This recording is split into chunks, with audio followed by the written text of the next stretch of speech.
இனிமே என்ன இருக்கு, எல்லாம் முடிஞ்சு போச்சு அப்படிங்கிற மனநிலையில ஒரு கட்டத்துல எல்லா மனிதர்களும் வருவாங்க. ஏன் அப்படி வர்றாங்கன்னா, அல்லாஹ் கிட்ட பிரார்த்தனை செஞ்சு செஞ்சு செஞ்சு அது அங்கீகரிக்கப்படல அப்படிங்கிறப்ப இந்த மனநிலைக்கு தான் அது கொண்டு வந்து விடும்.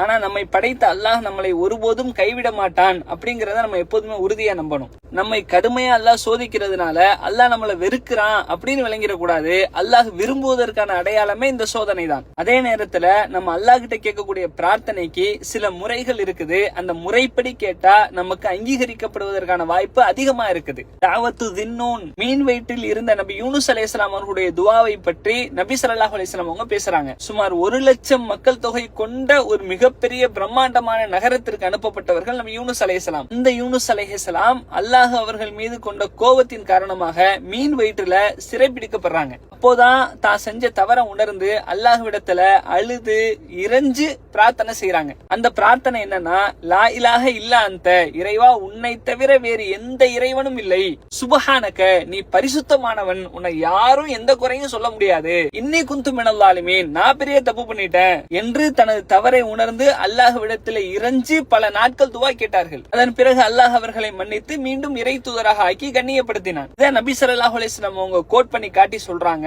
தாவத்து தின்னூன், மீன் வயிற்றில் இருக்கும் போது யூனுஸ் நபி கேட்டாங்களே அந்த துஆவை எந்த முஸ்லிம் அல்லாஹ் கிட்ட துஆ கேட்கிறதா இருந்தாலும் தனது தேவை கேட்கறதுக்கு முன்னாடி இந்த துஆவை ஓதிட்டு தனது தேவையை முறையிட்டால் அல்லாஹ் கண்டிப்பாக அந்த பிரார்த்தனை ஏற்றுக்கொள்கிறான். இப்ப நம்ம துஆ அங்கீகரிக்கப்படணும் அப்படின்னு சொன்னா அதுல ரொம்ப முக்கியமான விஷயம், நம்ம என்ன துஆ வேணாலும் அல்லாஹ் கிட்ட கேட்கலாம்.